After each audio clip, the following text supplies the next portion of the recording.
You will see that all the information that we're going to present today and in the next few sessions, basically you will know. This is nothing new. Nothing of this is invented or original.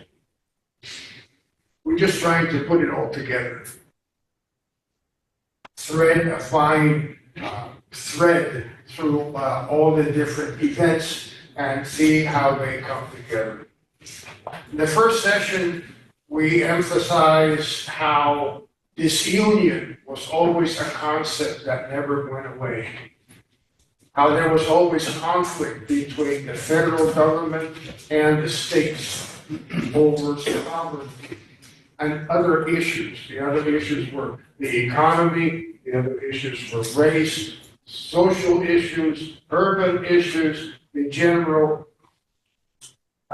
overview of the government, the Federalists, and the Democratic Republicans. There were a lot of differences, always. And then there were things that were unexpected, like immigration going primarily to the north.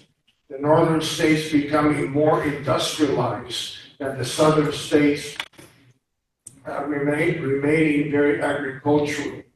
So there were differences there from the very, very beginning. And one of the final solutions for both parties was disunion. Disunion did not just come from the southern states. It was primarily the northeastern states that developed this concept that we can withdraw from the Union. We saw how Jefferson himself would have favored disunion under certain circumstances and actually foresaw the day when there would be a number of republics. There were the two letters that we quoted, and there were other documents by Thomas Jefferson that pursued the same objective. Up to now, we have discussed then the major events that the young republic suffered between its inception in 1776 and 1850. We went through the tariff of abominations, the conflict over that, how strong President Jackson was, even though he went probably beyond his constitutional powers. But he settled the issue. He settled the issue. We went through the crisis with Mexico, the annexation of Texas. We went through the problems with the Mexican Secession, the Southwest, and finally the Compromise of 1850, which consisted of 5 things. The admission of California as a free state, the territories of Utah and New Mexico, with popular sovereignty to decide whether or not to accept slavery. Texas agreeing to a new geography of what nowadays we call the panhandle, with the federal government in exchange for the federal government assuming responsibility for the debts of Texas. One thing that we did not mention in our discussion was that at this time, in that area around the Panhandle, there were federal troops and Texas troops. There could have been an armed clash, but there wasn't. Fortunately, there wasn't. There were sober minds who said, look, we can't decide this without any fighting. The other 2 things were, number 1, the prohibition of slave trade in the District of Columbia, which was no big deal. So all that they had to do was go down to Alexandria. That didn't help me. Go to Alexandria and trade their slaves there. And the other thing was the fugitive slave law that the southern states demanded in order to preserve the Union. If we go over the Georgia Declaration, we did discuss that, yeah, okay, good. That was also very, very sober and a very, very good position. Georgia said, look, we don't agree with everything in the Compromise of 1850, but we'll live with it. The Union is more important. We can live with this. All right, so today we're going to discuss and present the issues that occurred in the 1850s. And the first one we are going to discuss is the fugitive slave law. This was the thing that the southern states demanded the most. This is the one thing that was more important to them. It was written up by Senator Mason of Virginia. And the fugitive slave law had a number of specifics. Number one, there was a sentence for aiding a fugitive. $1,000 or 6 months in prison. $1,000 would be like $35,000 nowadays. That's a lot of money. That's a lot of money. Number two, there would be a bonus for an officer capturing a fugitive, but only an affidavit was necessary to capture a fugitive. A sworn statement, that was all that was necessary. A person saying, this slave is mine. I swear, I signed the affidavit, stamped, that's it. That's was all that was needed to apprehend a potential fugitive. Then private citizens could be recruited to assist in the capture of a fugitive. Look where that put the private individual. If a private individual said to a slave catcher, no, I am not going to help, he could be accused of aiding a fugitive. On the other hand, he felt pressured to go help find that fugitive slave. It was a totally untenable position for the northern states. Can you imagine somebody coming to your house and saying, come on with us, we're looking for Joe Blow, who is an escaped slave. Very, very difficult position. The suspect, once was apprehended, was tried before a magistrate, not before a jury. The magistrate would receive $10 if the fugitive was returned, and $5 if the fugitive was released. Where would his sympathies be? Let's face it, how unfair can that be? So obviously the system was rigged to begin with for the individual to be imprisoned. There was no habeas corpus. We all know what habeas corpus is? Do? Okay. So there was no way of saying, okay, no, you bring in the body and we'll determine whether this person should be kept under custody or not. The suspect could not just testify on his own behalf. How unfair could that be? There were stiff penalties for failing to arrest. Well, needless to say, there was a very strong reaction, particularly in the farther northern states, against the fugitive slave law. The Wisconsin Supreme Court declared the act unconstitutional, even though it was overruled by the United States Supreme Court in 1855. The Constitution gave Congress the power to legislate about fugitive slaves. Individual slaves then enacted personal liberty laws that referred to that state. For example, Vermont prohibited slave catchers on state property. They could not enter, for example, county seat buildings or prisons or parks. Some states draw laws that specify the trial by jury and habeas corpus privileges. In other words, they made the fugitive slave law unenforceable. But it was a fight, it was a struggle. The other thing that is a little bit subtle, because it is implied, is the southern states had all this animosity towards the state governments.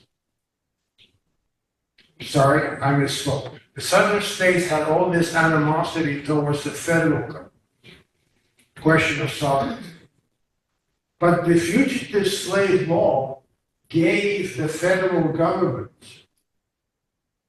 enormous power that it did not have before. So what was good for the goose was not necessarily good for the gander. On the one hand, the southern states were saying, oh, the federal government has too much power. This hand, oh, the federal government needs all that power to take care of the fugitive slaves.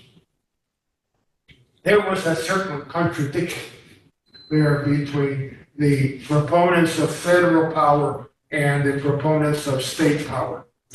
All in all, it is felt that about somewhere from 40 grand to 60,000 slaves escaped to Canada in 10 years. No longer were the northern states the goal. Canada was then the goal. From the northern states, they could be extracted and brought back to the south. Now they wanted to go to Canada. And whole communities grew up in Canada from slaves. Yes, please. Weren't free blacks also at risk because of this? They were free, but someone said, no, you're a slave. I mean, that was the other abuse. That a lot of free slaves were caught and claimed to be slaves, who were not. They could not testify in their favor. They could not have an attorney. They could not have habeas corpus. So just about anybody could be apprehended only on an affidavit. That's all that was needed. Some states in their personal liberty laws specified that they had to have two witnesses, not affidavits, two witnesses to apprehend a fugitive. How many fugitives were returned to the South in the 1850s? All in all, about 100. That was it. That was it. really? Yeah, it was not that many. It was not that many. They made it very, very difficult to apprehend the runaway slaves, particularly after the personal liberty laws. So they were not that many. Most got through. Yes, please. We have a letter, and the original letter to my great-grandfather. Here he is. He was a prominent citizen of Bank Board, Eastern National Bank. It's changed over the years. And some of the letters are written to his name and merchant. Eastern Maryland, that's another address. It was from a man in Connecticut. And he's writing on behalf of one of my great-grandfather's slaves who has escaped. He says she is presently in Canada. She would like to buy her freedom. Right. And will you please, negotiate a price with her? Remember that she doesn't have much money. We have never found a reply to this. My husband has been to the local courthouse, he's been to Annapolis, where all the local manumissions went to Annapolis at some point. Right, He has been over in those archives, we find no response. really. So as far as we know, she was never manumitted. Fascinating, But fascinating. we have the original. You still have that in your Oh, possession? absolutely, yes. I should have brought it, I had a transcript of it, I should have brought that. Fascinating, fascinating. Can you imagine how many stories there could be about this? Thank you for bringing that up. Yeah. Let's talk about a specific example. This is what happened to Anthony Burns. Anthony Burns had been born in Virginia as a slave.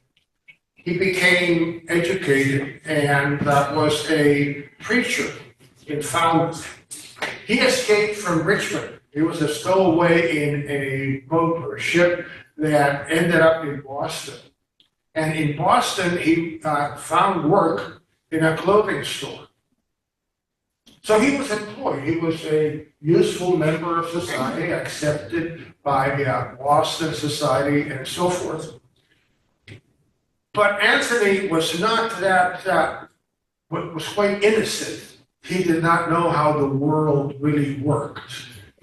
So he wrote to his brother in Virginia, who was still a slave, and said, "Dear brother, here I am. I work in Boston. I work at a clothing store. I live at such and such an address. You can write to me at this address." Well, you can guess what happened.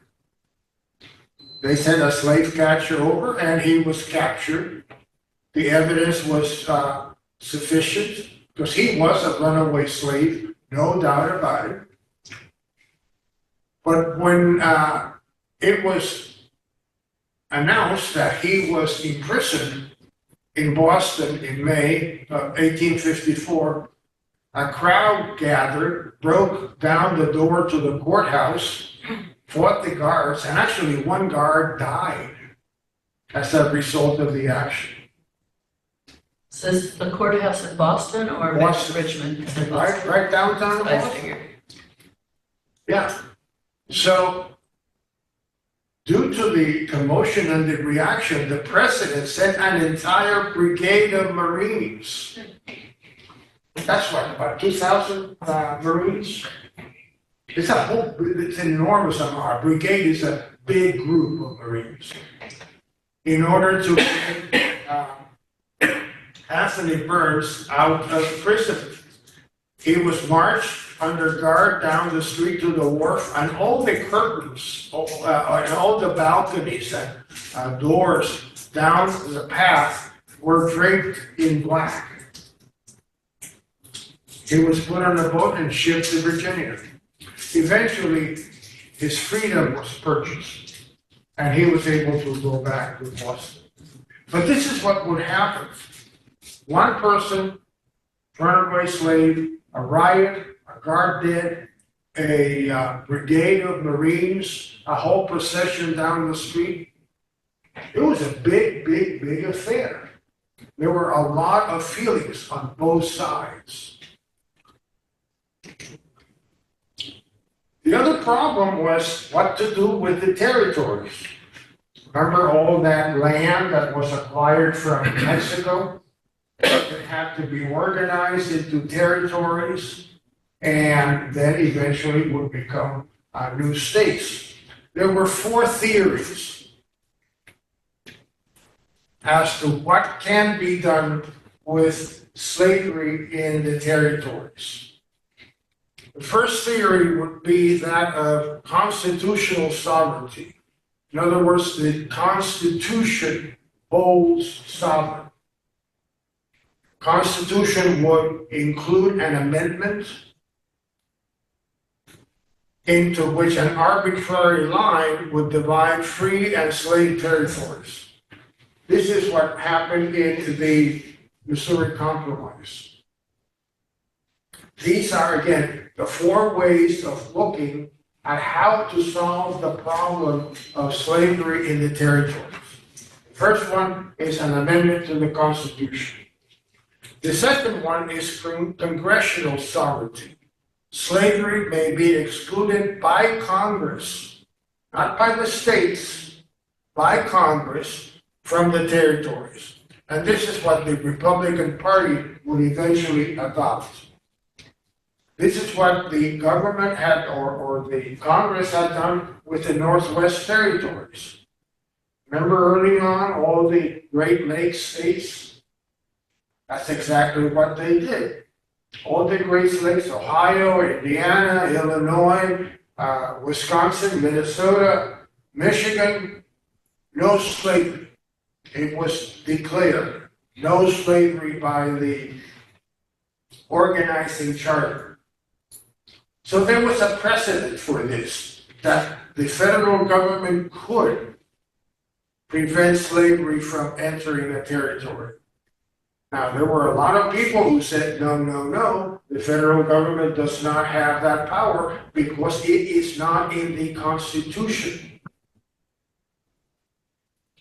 So that was another source of debate and conflict. Popular sovereignty to us appears to be somewhat attractive. Popular sovereignty states that settlers are empowered to accept or not accept slavery in their territory. In other words, let the people who are going to live there or who already live there decide whether they want or not. Sounds fair to us, doesn't it? But giving that power to the people takes that power away from Congress, takes that power away from the states.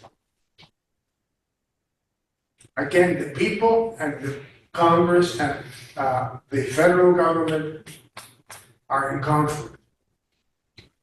So popular sovereignty was not that popular with the lawmakers in Washington. Lastly, state sovereignty. And this was the favorite of John C. Calhoun, Jefferson Davis, and the like, saying that, look, the Constitution recognizes slavery, indirectly or so. So it is the right of every state to move into new territories because the states own the territories. Not the government, the states own the territories. You can see there are four theories, each one has its own attractiveness, and each one can be subject to some criticism.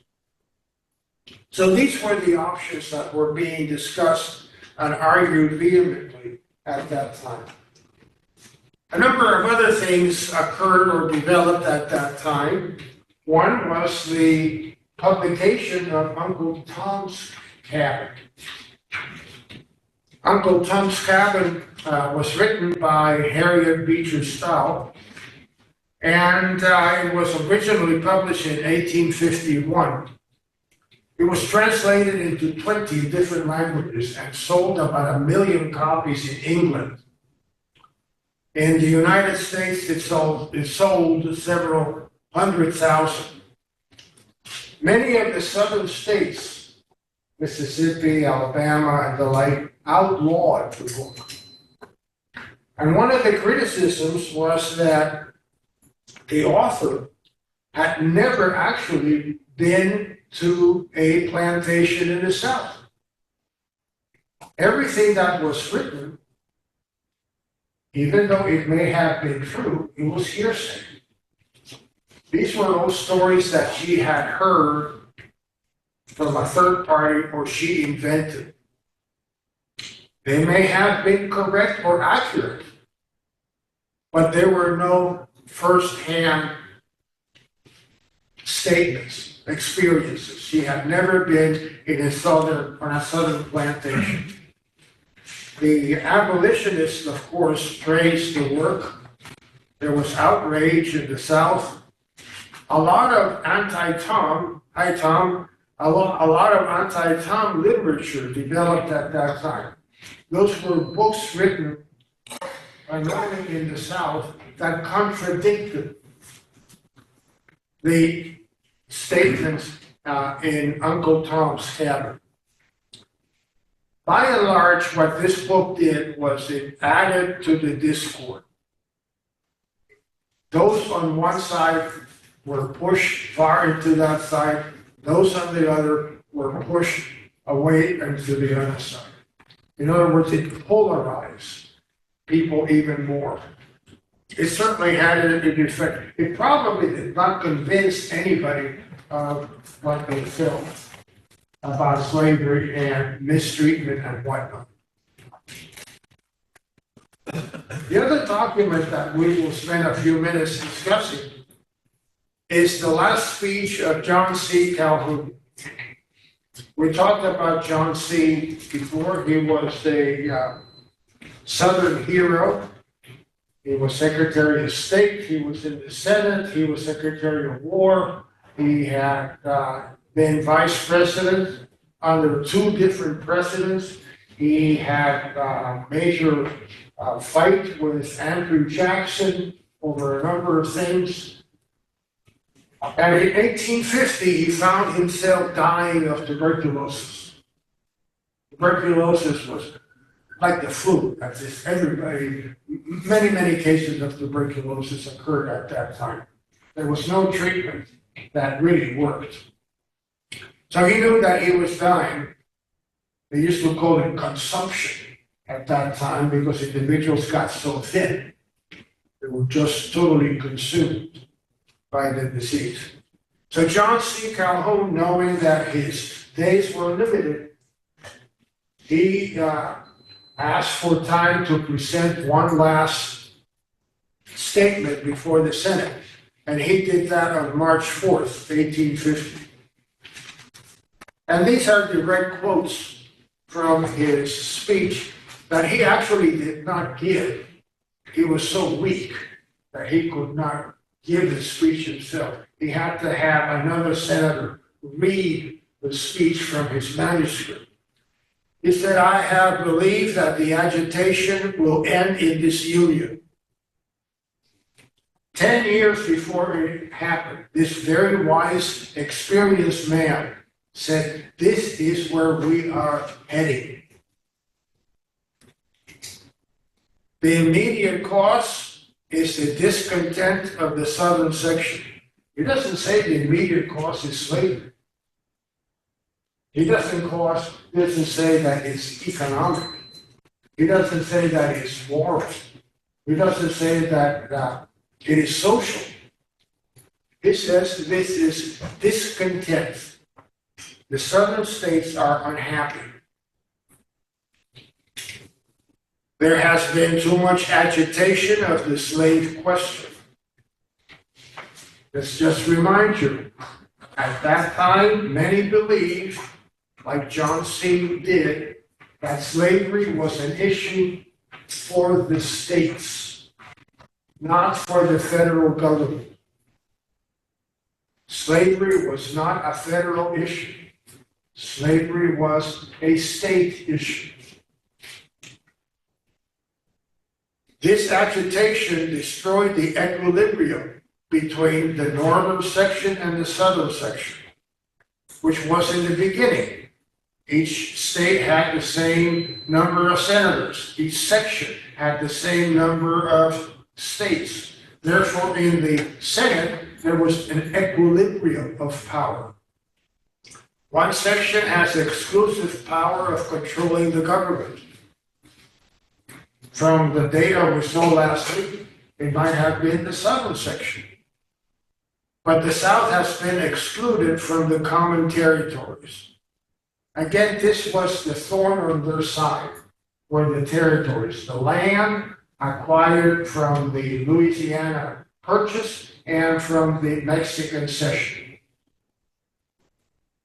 That's what their beef. They needed to have land to expand, both the northern states and the southern states, and their interests.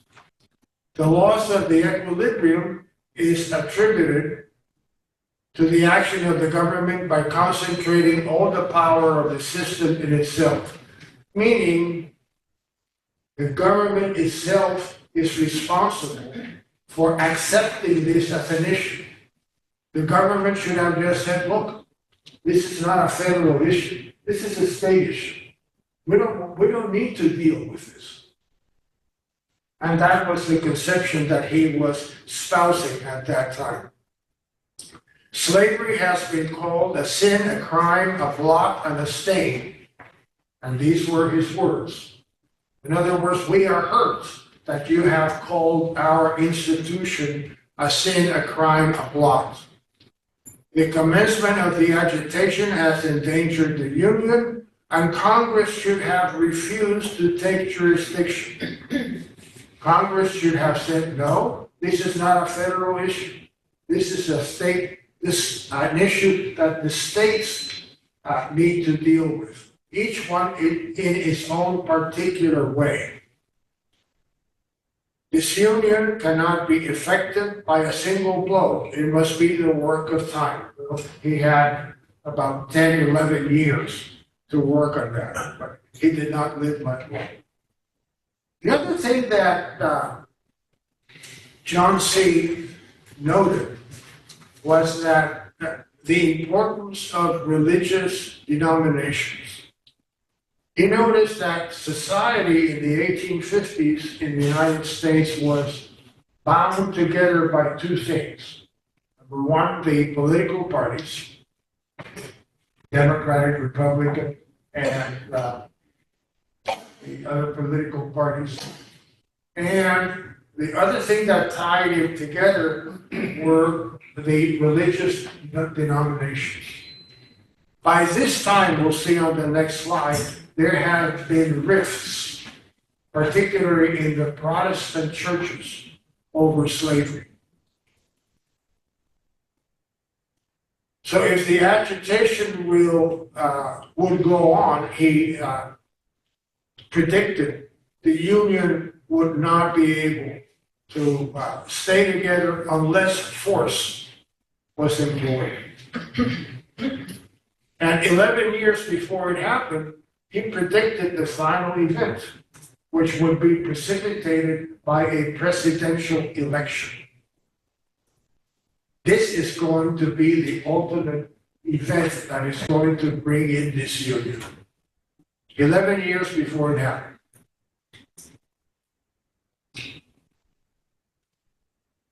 This is what had happened to the religious denominations. The Wesleyan Methodists had separated from the Episcopal Church in the 1840s. The Baptist churches had split in 1845. The Presbyterian Church had split in 1837. The Southern Baptist Convention also tried to accommodate itself to the Southern lifestyle. It held that the Bible supported slavery. Yes, indeed, it did. It encouraged paternalistic behavior. It noted that Christians could own slaves and still be good Christians, and that slaves should accept their places and obey their masters. The same thing has been said about women. Same thing. So what they basically did in order to maintain their congregations was they played music to their ears. They changed their tune in order to please them. One of the other issues that brought a lot of conflict was the Transcontinental Railroad, which we don't think about very much. But it really brought a lot of conflict because that was the way commerce grew and the way commerce developed at that time. But by the end of 1845, it was generally accepted by all parties that there was going to be a transcontinental railroad completed. At that time, most of the railroads, however, were in the Northeast. Very few in the South. some starting in the Midwest. Eventually, they knew that the railroads would be built all the way across. There were three major routes that were proposed. The northern route, beginning in Chicago, going through Wisconsin, Minnesota, then what is now the Dakotas, Montana, all the way to the West Coast. This was not the first choice for a lot of people because of the weather, the snows, the mountain. But it was still a possibility. The most feasible or most popular route was the western route, beginning in Chicago, going across northern Illinois, Iowa, then Nebraska, to the mountains into San Francisco. The third or southern route was the one that would have been the easiest to build. Excuse me. Because at this time, the land had already been organized. The government owned the land. There were not as many mountains. The land was easier for the railroad to be laid down. That would begin in New Orleans, go through Louisiana, Texas, what is now New Mexico, then Arizona, into Southern California. The northern states wanted the transcontinental railroad built. Why? Because they wanted the business. They wanted to build it, they wanted to operate it. It was good business. Hard for us to understand the importance of railroads at that time. Some historians have said that the importance of building a railroad in mid-century was the equivalent of building an airport nowadays. If you think of the airports that have been built during our lifetime, think of all the growth around the airports. Building an airport is not just a facility, this is an institution. Think of how New Jersey has grown with Newark Airport. Think of how Northern Virginia grew with Dulles Airport. Think how Denver is growing with its new airport. And on and on and on. That was the same thing. A major revolutionary, tremendous prospect of growth. And for that reason, the railroad was favored by the northern states. And they wanted the federal government to invest in the development of the railroad. What would the federal government do? They would give the land to the developer. All right, you have money? Good. You build the railroad, we have land, you can build that on our land, which will become yours. That was the deal for the transcontinental railroad. The southern states in general were negative on the railroad. No, we don't want to invest money. Look, that land is ours too. We don't want to give that land to a third party. We need that land in order to grow more cotton, grow more rice, grow more other staples that we can sell. We want to invest our capital in more slaves that will cultivate those lands and will bring us more wealth. So we do not want to have our monies spent on railroads in Arizona near Tucson or Phoenix. No, we don't want that. No way. Or Minnesota. No, we don't want our railroads built over there. We want our money to be used for what is going to benefit us. So you can see the conflict there between the northern communities and the southern communities. Eventually, the southern route was built in the 1880s. about a generation after the Civil War. The land business was so well developed that the Gadsden Purchase was completed that purchased this area in southern New Mexico and Arizona for the United States from Mexico for about $15 million. This was purchased only for the railroad. That was the idea of acquiring this big piece of land. The Mesilla Valley, Mesilla means little plateau, includes now the cities of Yuma and Tucson. And eventually the railroad went through here all the way to southern California.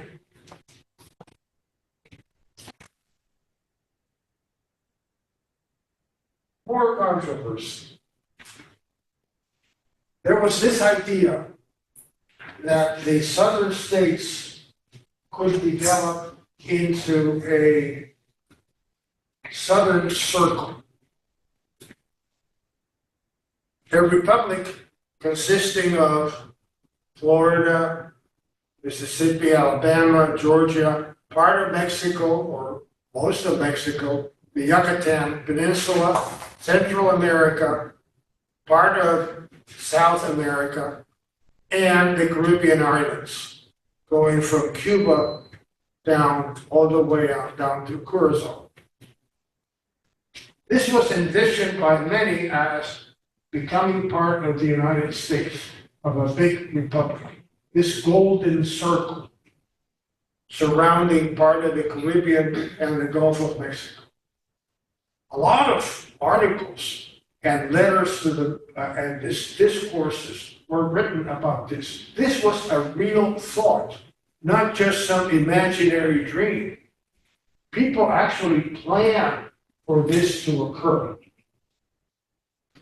The major catch, of course, was Cuba.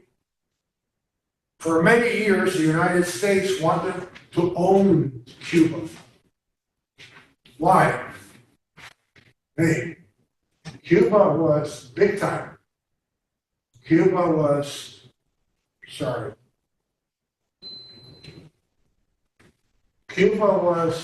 large. Cuba is about the size of Pennsylvania. Cuba is not small. Cuba is big. Cuba has a lot of natural resources. Very rich soil, good for agriculture. There are mines in Cuba. There were slaves in Cuba. There were plantations in Cuba, similar to the South. And there were a lot of ports in Cuba.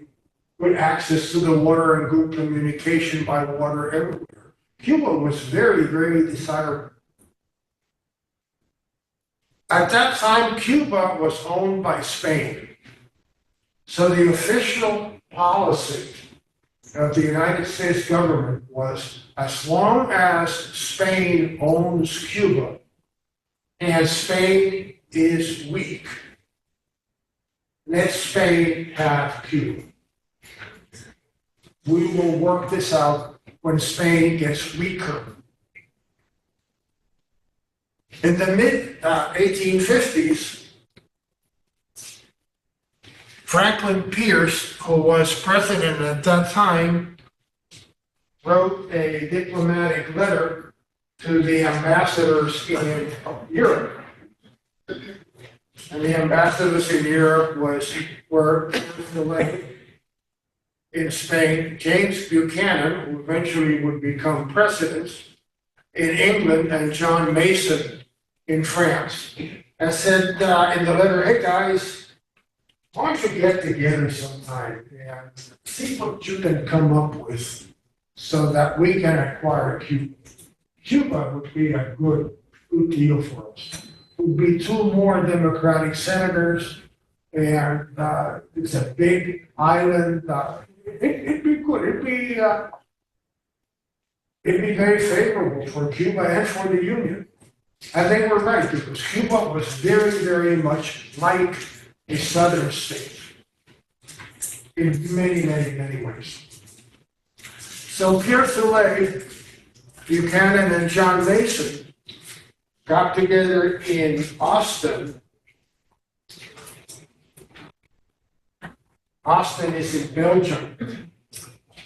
And had a few drinks and had a nice dinner and talked things over. Why Austin? Austin is apparently the ferry or the terminal for a number of ferries. So it was like you would say, like Cape May, New Jersey, seaside. You can get there by water easily. There are hotels, there are restaurants and whatnot, and are used to people. So it was convenient for them. Now, what happened was that for some reason, forgive me my sitting down for a moment, for some reason, they got tired or disappointed with Ostend and moved over to Aachen, in what is now Germany. God knows, maybe they had frequent flyer points that they had to use or something. Or there were not enough amusements in Ostend. Or for whatever reason, they moved over to Aachen, and in Aachen they drew up a document which they called the Ostend Manifesto. And the Ostend Manifesto was brutally cruel about the relationships between Spain and the United States. They said two things. Number one, Spain can sell Cuba to the United States if it wants. Otherwise, it will be perfectly all right for the United States to take over Cuba by force. They said so in so many words. It would be legitimate. It would be in the interests of both parties. When you talk about stretching the truth and making a scandalous statement. Well, the word got out, probably leaked by this guy Soleil. Soleil could not keep a secret. And he probably leaked the document out to the press. Of course, that was a major international scandal. How the United States was planning to physically invade Cuba and overtake a colony. For no reason at all, only just to acquire it. There was no military reason, there was no strategic reason, it was just pure business for its own interest. Kind of like Russia and Ukraine. Yeah. Same thing been happening, or go back in the Bible. Why did the Hebrews, when did they go to the promised land? Because it was promised. But they went there. I mean, they didn't go there to buy popcorn. What year is this? 1854. All right, so the United States really ended up with a bloody nose on that. No question about it. A lot of criticism. The administration got a lot of criticism to the point that Franklin Pierce appeared to be such a bad president that not even the Democratic Party, his party, would renominate him for a second term. We think that what happened to Mr. Biden was unique. No, this same thing happened 160 years ago. His own party would say, no, we don't want you. You've been such a disaster, we don't want you. For different reasons. History repeats itself. Circle comes around. The other crisis that occurred was the Kansas-Nebraska crisis. All that territory had been acquired from the French following the Louisiana Purchase. and had yet to be organized. Stephen Douglas, who was senator from Illinois, and who would be the man that debated with Lincoln in 1858, he was a senator at that time, and his committee was that of the territories.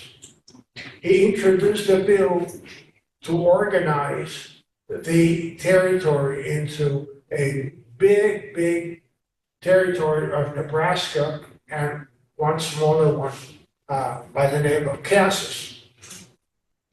Well, everybody was opposed to it. The people from the South were opposed to territories that would forbid slavery. The people from the North were opposed to territories that would permit slavery. The first couple of proposals went nowhere. Finally, in 1854, they introduced yet another bill to try to organize those territories, again anticipating the development of the railroad. That was critical to that. The Nebraska territory would be enormous. You can see that right in the middle. All this here would be the Nebraska territory, going from Texas all the way up to the Canadian border. A huge chunk of land. It was approved by the House, but tabled by the Senate. They came up with another bill, and this one would allow the settlers to decide whether they wanted slavery or not. All right? This Senator Archibald Dixon, I think he was from Louisiana, he went over to Stephen Douglas and said, Steve, look, you want us people from the South to support this proposal about the Nebraska territory? He said, yes. What can I do for you? What do you want? He said, okay, let's do away with the Compromise of 1820. Let's do away with the Missouri Compromise. Let's do away with that line at 3630 that prohibited slavery north of it, but allowed slavery south of it. So Stephen Douglas said, goodness, you're really asking for a lot. And the other man said, well, you want a vote? This is what you have to give in. We need to compromise. So they both scratched their heads and said, well, we need to go to the president. So they went to the president. And at that time, Franklin Pierce was president, even though he did not have a very good reputation after the Austin Manifesto. And it was rare, very rare, that legislators went to see the president. This was very unusual. They kept their distance. The separation of power was also very much a separation of a physical separation. They did not mingle, they did not visit, they did not speak to each other. They might send letters and telegrams and the like, but they did not meet face to face. Well, this time they did. And they said, look, Mr. President, you want to organize these territories, you want the railroad to go from Chicago to the West Coast, you need to give up the 3630 margin. So after a lot of soul searching, eventually they said, all right, you'll vote for this if we take down the 3630 line. Yes. That's a big price. Yes. Deal. So they did it. Well, it had to go to Congress. And the Compromise of 1820, the Missouri Compromise, that line 3630 had really the reputation of being almost part of the Constitution. That was really taking down one of the pillars of politics at that time. So that created an enormous amount of controversy. Look what happened in the Congress. The Senate approved it, in the House 113 to 100. But if you divide the Northern Democrats 44 to 42, they were split. The Whigs, the opposition, 0 to 45. They were against it. The Southern Democrats, 57 to 2. The Southern Whigs, 12 to 7. In other words, they were no longer Whigs versus Democrats, but Northern Whigs versus Southern Whigs, and Northern Democrats versus Southern Democrats. There was a split four-way.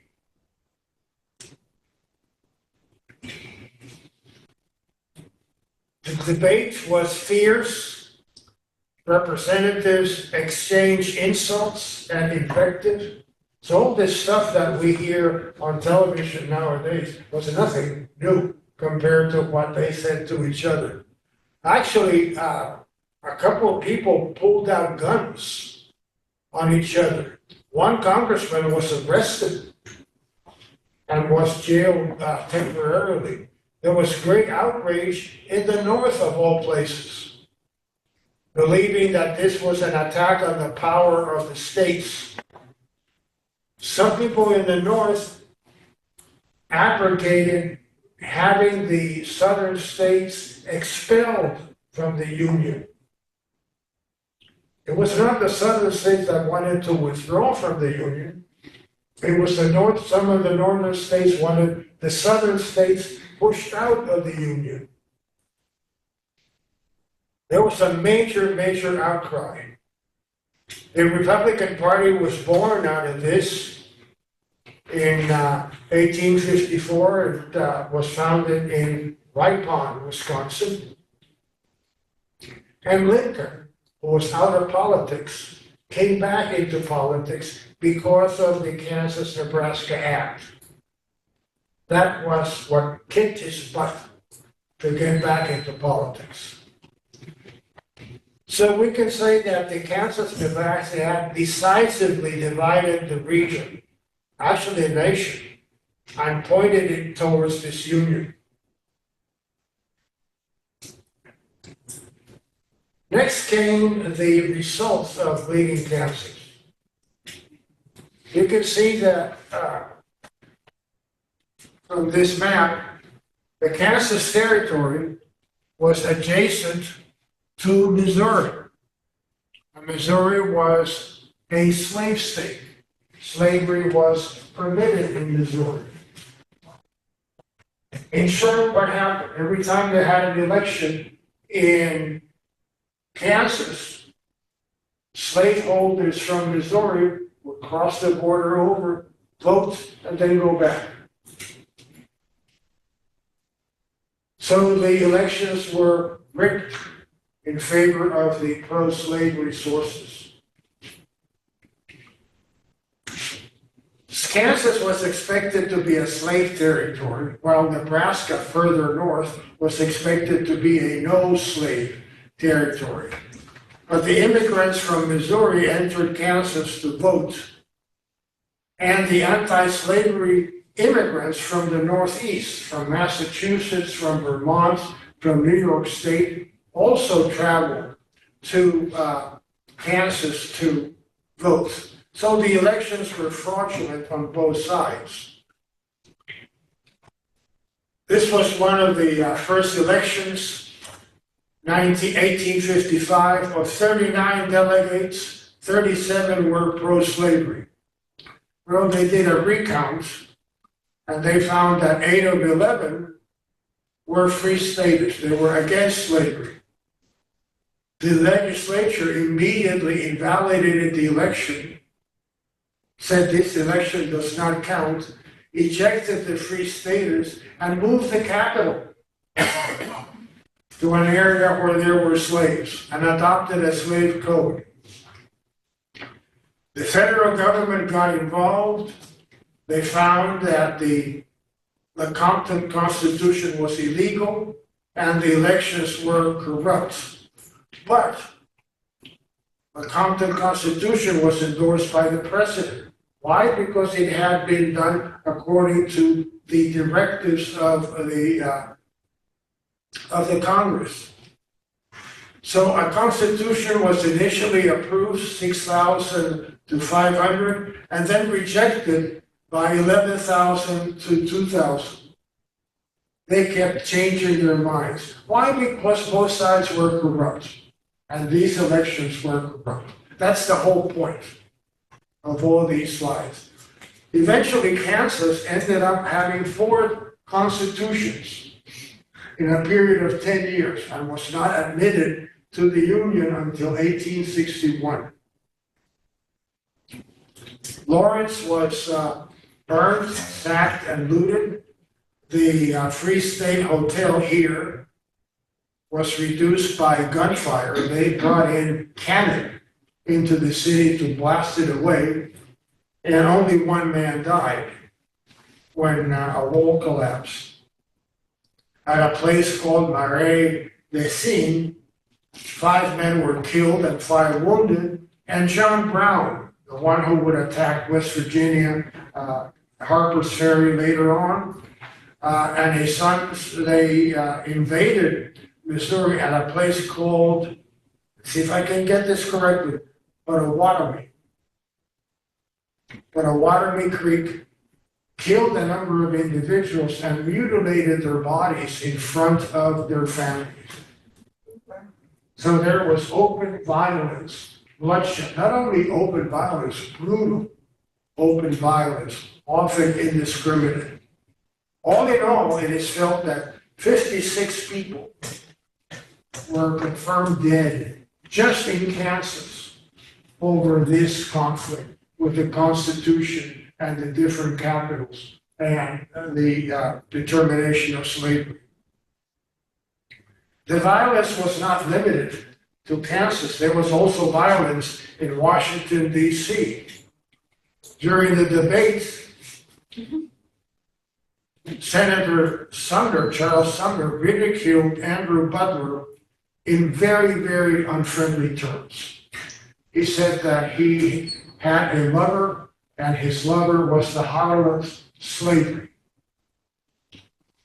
He went overboard, even more than just free speech. He was really insulting, and he had good reason to be hurt.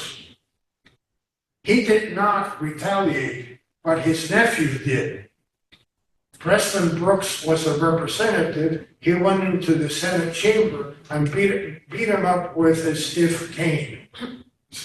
He was bloody, he was unconscious. It took him 2 years to get back to the Senate.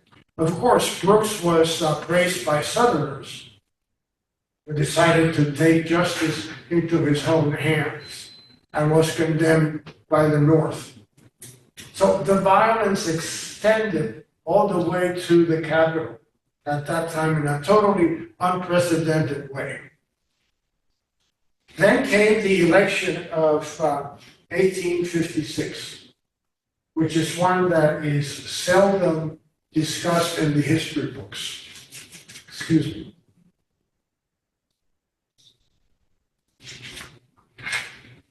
In 1856, the Democrats were so unhappy with Franklin Pierce that they did not even nominate him for a second term.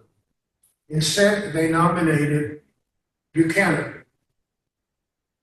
Buchanan was from Pennsylvania, and he was also Pennsylvania's favorite son. He had been senator, secretary of state. He had a lot of experience in government.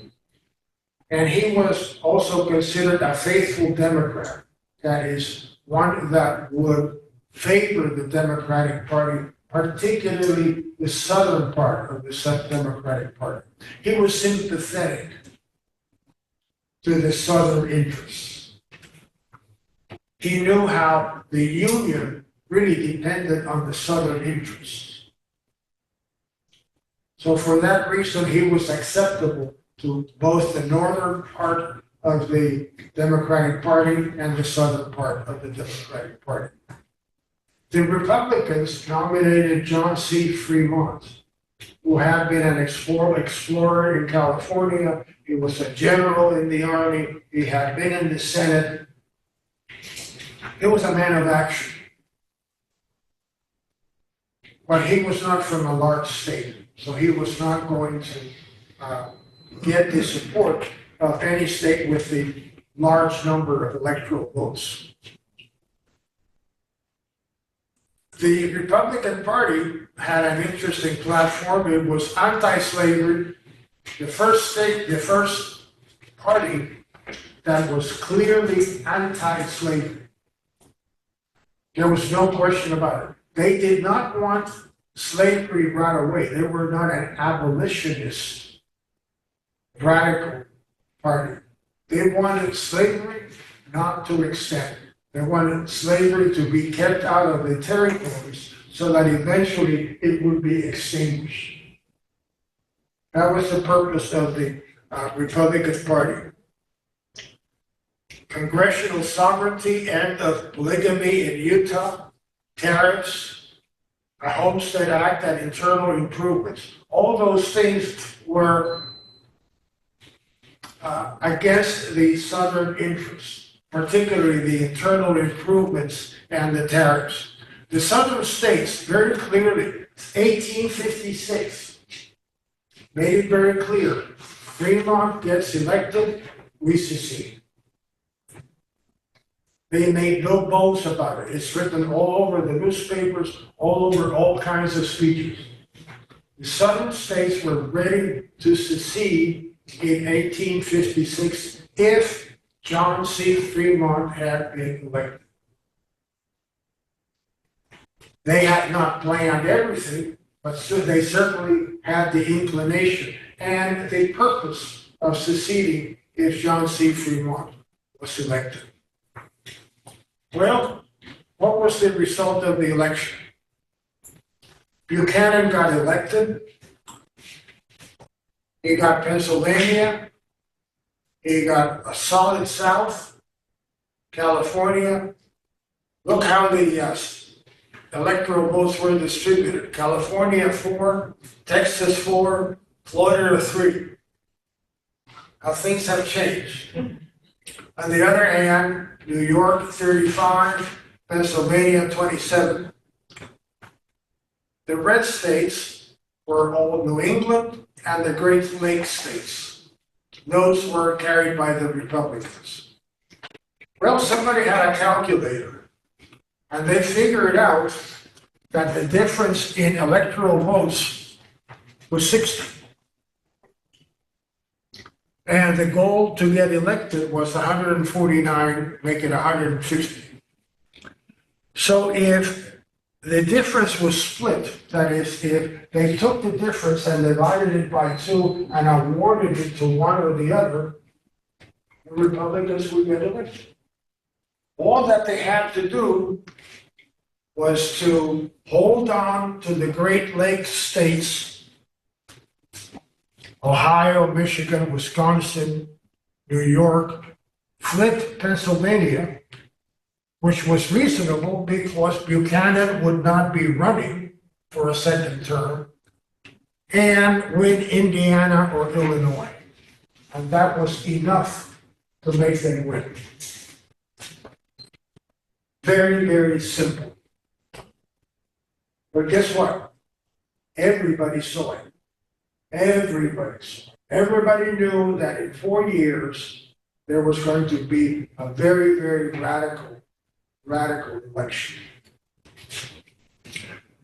Can we have the next set of slides, please?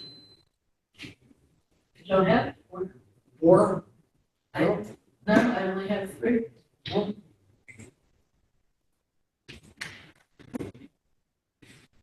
That's it? Oh, what a shame.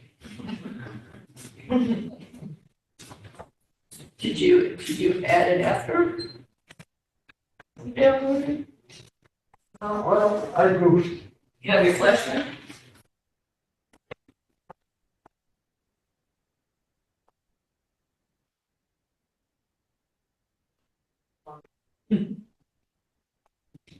This one. Try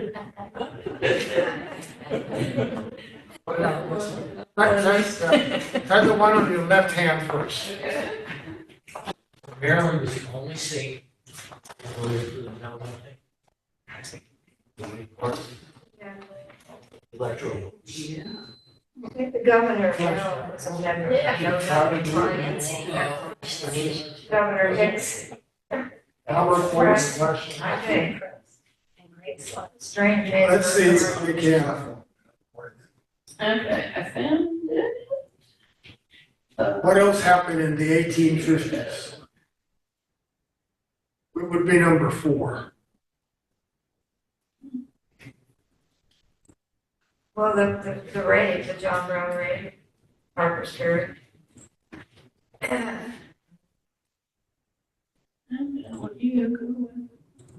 It's in There here. you go, all right. All right. What else could have shaken the United States in the 1850s? Scott. The other thing that, again, these are not new things. You all knew these things. We're just trying to put them all together. How the 1850s really shook the nation and brought it to the point where it split. The Dred Scott decision was one of those events that really polarized, once again, an already divergent society. Dred Scott had been born in 1799 in Virginia, and after living in Alabama and in Missouri, he was taken by his owner north to part of the Great Lakes state, part of the actually Fort Snelling, in just south of Minneapolis. And he went back to Missouri afterwards and Louisiana. In other words, he was taken from a slave state to a slave-free place and then brought back into a slave state. So his argument legally was, wait, if my owner took me to live in a free state, I am a free man, because slavery was not permitted in that state or in that jurisdiction. He won some cases, lost some cases, lost in state court, then sued in federal court, and eventually the case was brought to the United States Supreme Court.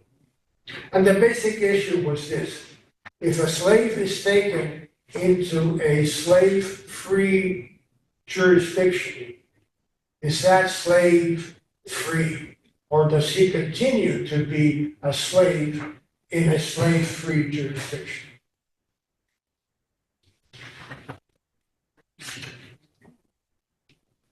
Initially, before the decision was taken place, it was actually discussed or argued twice before the Supreme Court. This is how divisive it was. That the judges said to the attorneys after they had argued the case, hey, let's get together and argue this again, because we are not satisfied with the arguments back and forth. So this was also totally unprecedented, that the case was argued twice before the Supreme Court. Then after the 1856 election, before he was inaugurated, Buchanan asked the Supreme Court if the decision would be announced by Inauguration Day, March 4th. Buchanan was of the opinion that the problems with slavery could be decided by the Supreme Court, not by Congress, not by the executive, not by the states. In that sense, he had a somewhat different opinion of the whole issue. He personally believed that the Supreme Court could decide the issue of slavery, particularly the issue of slavery in the territories. So he wanted a broad rather than a narrow decision. And he went around asking a couple of judges for their opinion, which was, of course, not perfectly clean. It would be scandalous nowadays that an executive would approach the court like that. But it was done at that time. There was no CNN at that time. There were no cell phones. There were no hidden microphones. There was nobody taping these lectures at that time. So all of this chicanery went on left and right in government. John Capron was an assistant justice. He had been judge in the Supreme Court in Tennessee. He was a unionist, a slaveholder, and an advocate for slavery. And that combination was not unusual, that an individual would be for the union, for slaves, and a slave owner himself. There was no problem with that combination. In fact, that's what the state of Maryland, the government, or the governor, advocated. Maryland he preferred to be a slave state in the Union. So he favored also a broad decision rather than a narrow one. Robert Cooper Greer was from Pennsylvania. He was a unionist, but he also joined the majority. The majority in the Dred Scott decision was 7-2. It was written by the Chief Justice, who was from Maryland, Justice Tawney. It's not Taney, it's Tawney. He was quite a learned jurist. He had been Attorney General. He was widely respected in Washington. He was very much of an insider. He owned slaves. His family owned property in Maryland. He was as close to an institution as it comes in the Supreme Court. Highly respected, very articulate, good writer, good justice. It was just very unfortunate that he came up with this decision. How did he come up with this decision is something very few sources approach. He went to the states. He went to similar cases in the various states, and he very thoroughly researched how other states, not the federal government, had managed those cases. And this is how he came up with the Dred Scott decision, which is over 200 pages. And then he added some more afterwards to that. The Dred Scott decision stated that Black people are not included and were not intended to be included under the word citizens in the Constitution. They can therefore claim none of the rights and privileges. They have for more than a century been regarded as beings of an inferior order, so far inferior that they had no rights which the white man was bound to respect. Most of these words did not come from Tawney himself. Most of these words he borrowed from other state decisions. He could have very simply said, look, the man has no standing before the court, so he goes back to state court. That's all he had to say. But no, he had to go on and on and on with all these racist quotes that seemed so abhorrent to us. They also went on to say that the act of Congress, which prohibited a citizen from holding and owning property north of 3630, is not warranted. So years after it was overruled by Congress, the Supreme Court said, look, the Compromise of 1820, the Missouri Compromise, was unconstitutional. This was garbage to begin with. I know that Congress ruled it out. Congress outlawed it. But legally, it should have never been in place. Finally, they said that state law has jurisdiction in the case. Therefore, the Supreme Court could not decide on whether or not he was a slave or he was a free man. Who were the others that joined him in this decision? James Wayne was from Georgia. He agreed 100%.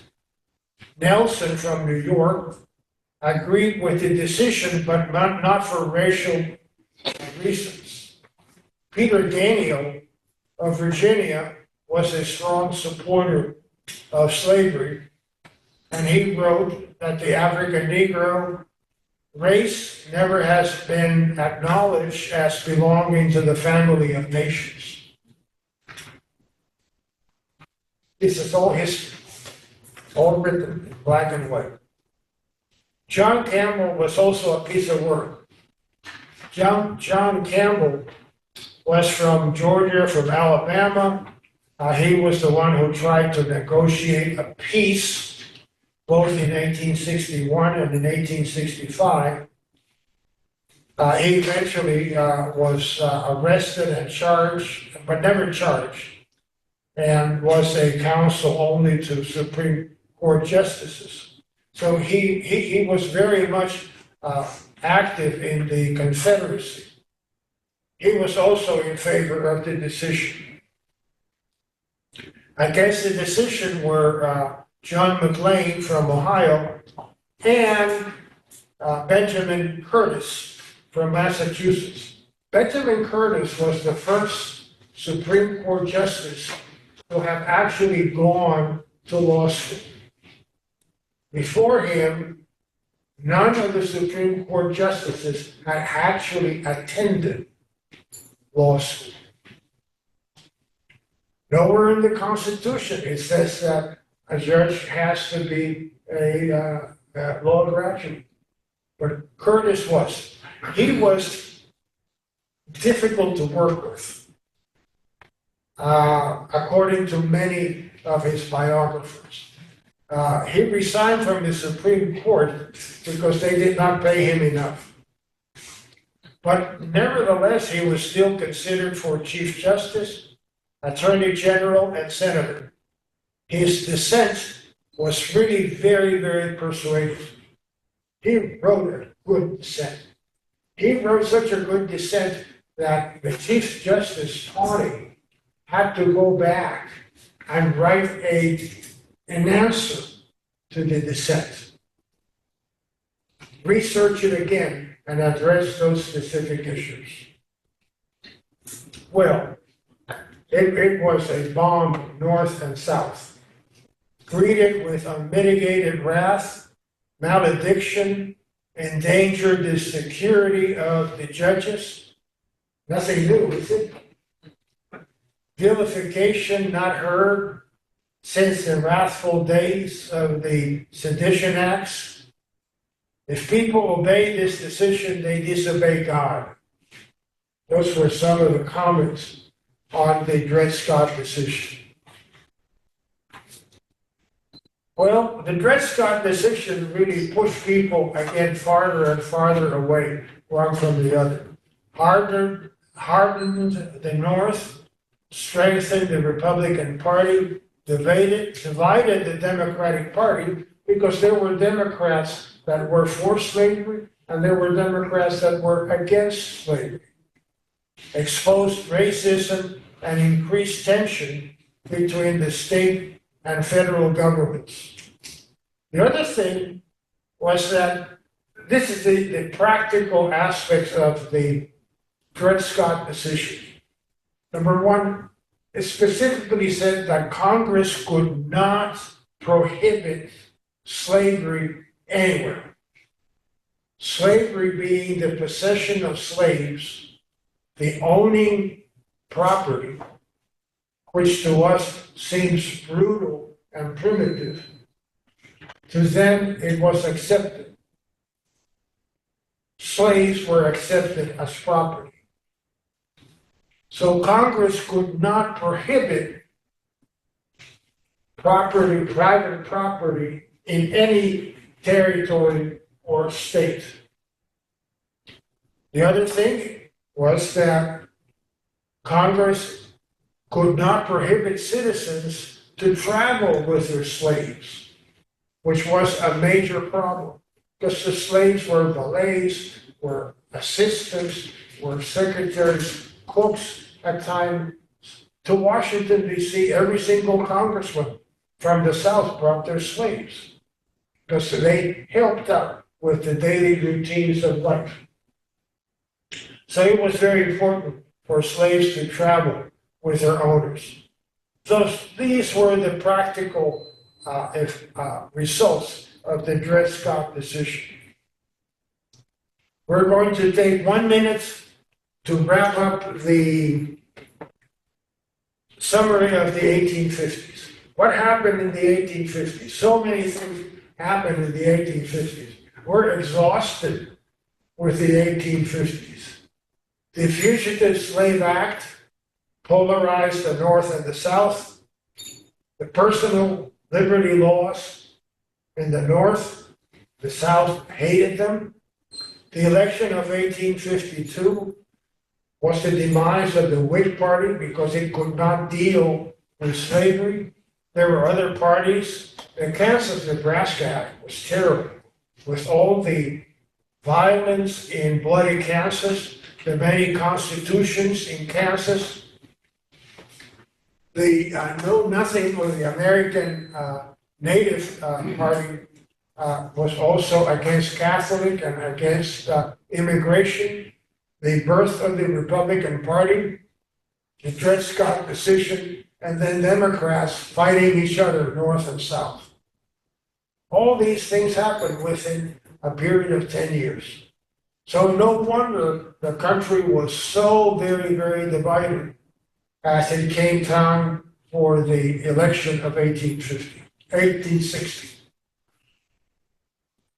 We're going to stop right there at this time and resume next week with the end of the conflicts in the years of the 1850s. We thought we were finished. No, we were not. There was still more grief to come. Thank you so much for bearing with me. Thank you.